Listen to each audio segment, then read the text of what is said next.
और हम लोग अपना खाना खोल रहे हैं। ट्रेन अभी चली नहीं है बट मैं अपना खाना खोल रही हूँ क्योंकि मुझे लगी है भूख। और गुरुजी मेरे लिए लेकर के आए हैं दही, और ये बिल्कुल भी स्पॉन्सर्ड वीडियो नहीं है।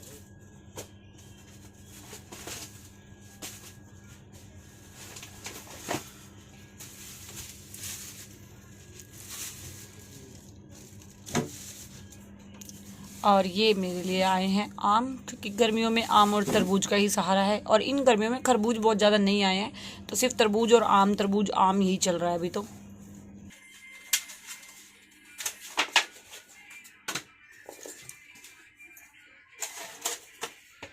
एक ही निकाल रहे हो प्लेट?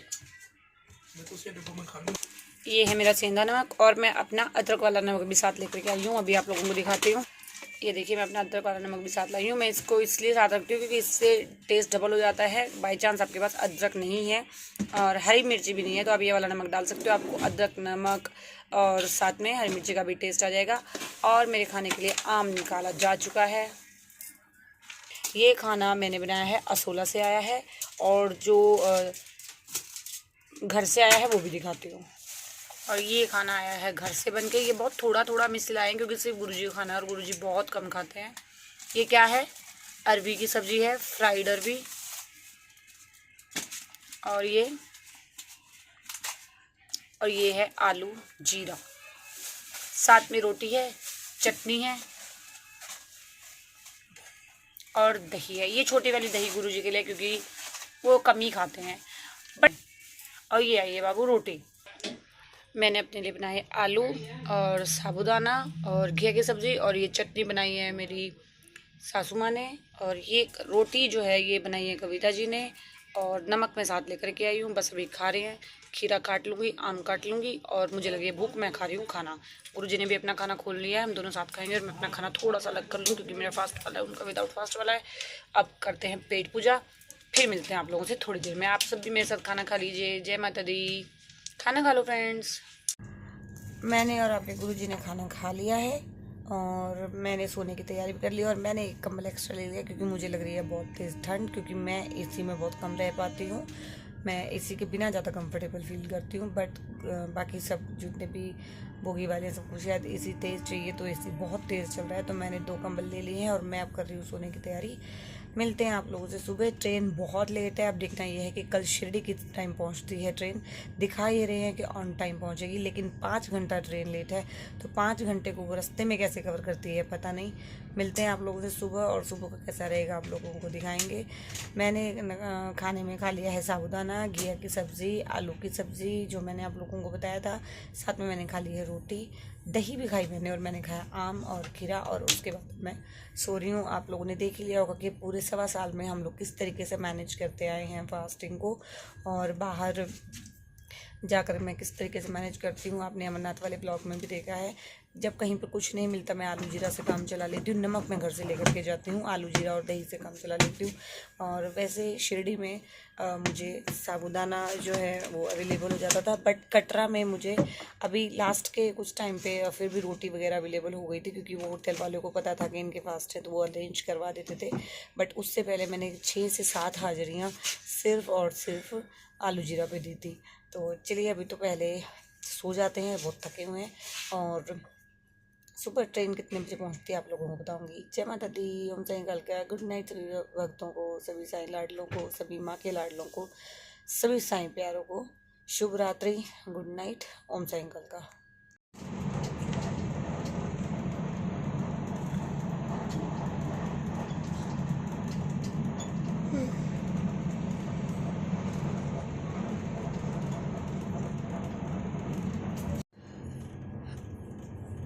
3:30 हो चुके हैं और हम लोगों ने खाना खा लिया है। सुबह नाश्ता वगैरह मैंने नहीं किया था, बस मैंने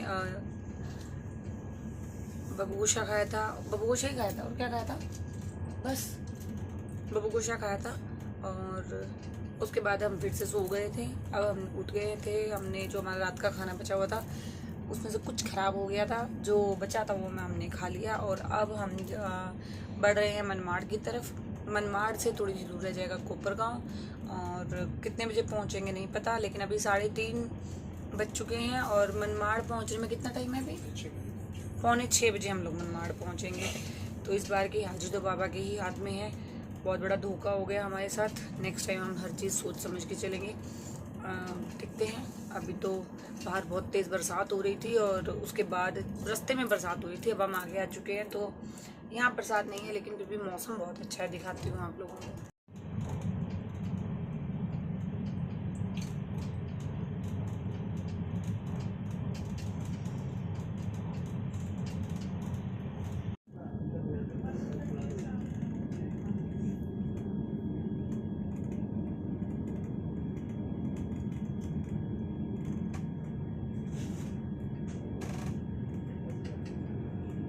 हम लोग पहुंच चुके हैं मनमाड़, और मनमाड़ पहुंचते पहुंचते ट्रेन हो गई है फिर से आधा घंटा लेट।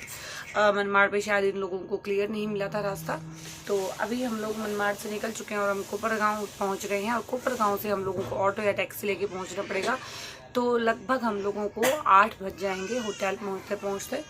तो हम लोगों ने ये डिसाइड किया है कि हम विदाउट चेक इन के सबसे पहले जाकर के दर्शन कर लेंगे, क्योंकि 10 बजे मंदिर बंद हो जाता है और अगर भीड़ हुई तो मेरी हाजिरी रह जाएगी। तो बाबूजी सबसे पहले हमने डिसाइड किया हम विदाउट चेक इन किए भागेंगे और दर्शन करके आएंगे। अभी पहले कोपरगांव पहुंच ले, फिर से रुक गई है ट्रेन। शायद इन लोगों को आगे लाइन क्लियर नहीं मिल रही है। और कोपरगांव उतर के हम लोग 2019 के बाद आज आए हैं कोपरगांव, तो हमें यहाँ का हिसाब नहीं पता भी क्या है। पहले जब हम आते थे तो 250 रुपये ऑटो लेता था और आपको शिरडी छोड़ देता था। तो अभी इतने साल हो गए हैं तो कुछ ना कुछ तो ज़रूर चेंजेस हुए होंगे। तो जाकर के अभी देखेंगे कि क्या वहाँ पर चेंज हुए हैं। अभी मौसम यहाँ पर ठंडा है, हवा बहुत तेज़ चल रही है। तो हम लोग बस यही सोच रहे हैं कि पहले पहुँच जाएं और उसके बाद वहाँ जाकर के देखते हैं टैक्सी मिलेगी, ऑटो मिलेगा, जो जैसे भी रहेगा आप लोगों के साथ तो हम लोग शेयर करते रहेंगे। आप लोगों को शिरडी का इस तरीके का ब्लॉग पहली बार देखने को मिलेगा मेरे ही चैनल पर। तो अगर कुछ आप लोगों को चेंजेस चाहिए या आप लोगों को कुछ समझ में ना आया हो या मुझे तो खैर इम्प्रूवमेंट करने की बहुत ज़्यादा ज़रूरत है, क्योंकि मैं अभी नई मैंने ब्लॉगिंग शुरू की है। मुझे ढंग से अभी ब्लॉगिंग करनी नहीं आती है, बट फिर भी मैं धीरे धीरे आप लोगों की हेल्प से सीखी जाऊँगी। पहले तो आप लोगों को कोपरगांव घुमाते हैं, पहुँच जाऊँ पहले।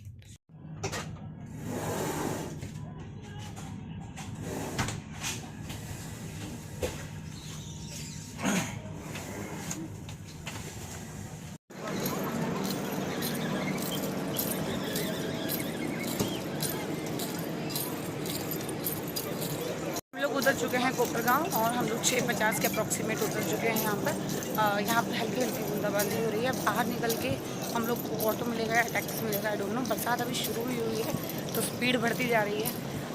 चलिए अभी देखते हैं कोपरगांव में क्या क्या चेंज हुआ है। मैंने बताया कि हम लोग 2019 में लास्ट आए थे। उस समय पर जहाँ तक मुझे याद है या तो नया एयरपोर्ट बना ही था या बन रहा था। तो उस समय हम लोग नहीं आए थे कभी फ़्लाइट से यहाँ पर।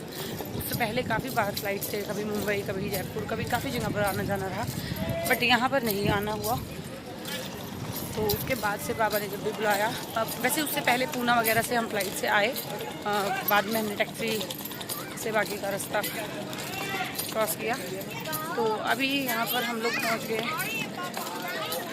जैसे कि मैंने बताया काफ़ी टाइम बाद आए हम लोग ट्रेन से। तो क्या क्या चेंजेस हुए देखते हैं, और अगर कोई चेंजेस हुए तो बताऊंगी ज़रूर आप लोगों को।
हम लोग आ चुके हैं बाहर और हम लोगों ने ली है शेयरिंग वाली टैक्सी।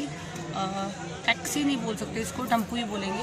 तो 100 रुपये पर हेड है, और अगर आप पर्सनल लेंगे तो 500 रुपये का ऑटो है। बट उसको चलने में टाइम था तो हम लोगों ने 100 रुपये पर हेड वाली को लेना प्रेफर किया, रीज़न कि वो भर चुकी थी और वो चल रही थी। और जहाँ तक मुझे लग रहा है 19 में 250 रुपये में हम लोग आए थे, तो अभी 300 350 होना चाहिए। बरसात की वजह से 500 बोल रहे हैं, ये क्या है नहीं पता। नेक्स्ट टाइम जब आएंगे तो शायद पता लग जाए, या अभी जब ड्राइवर आएगा तो उससे हम बात करेंगे, तो तब थोड़ी नॉलेज हो जाएगी। बट 500 रुपये तो आई थिंक ज़्यादा बता रहे हैं ये, क्योंकि 250 में तो हम आए हैं। 250 से 300 350 तक तो चलता है, लेकिन 500 तो बहुत ज़्यादा है। इससे बेटर है 100 रुपये शेयरिंग वाला, एंड 60 रुपीज़ शेयरिंग वाला पहले होता था, उसमें हम कभी आए नहीं थे। 60 रुपीज़ शेयरिंग वाला पहले होता था, वो भी हमने पीछे जो सवारी बैठी है उनसे सुना है, हम पहले कभी आए नहीं थे शेयरिंग में, फर्स्ट टाइम हम शेयरिंग में जा रहे हैं। तो पता नहीं अब 100 रुपये हुए तो कोई ज़्यादा नहीं बढ़े, 40 रुपये तो। लेकिन अगर पर्सनल के 500 है तो ज़्यादा है, देखते हैं।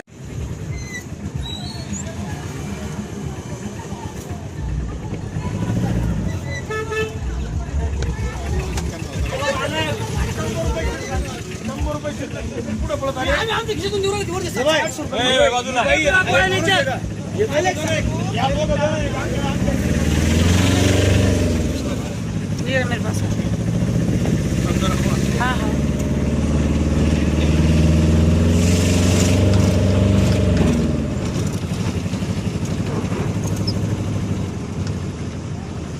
चला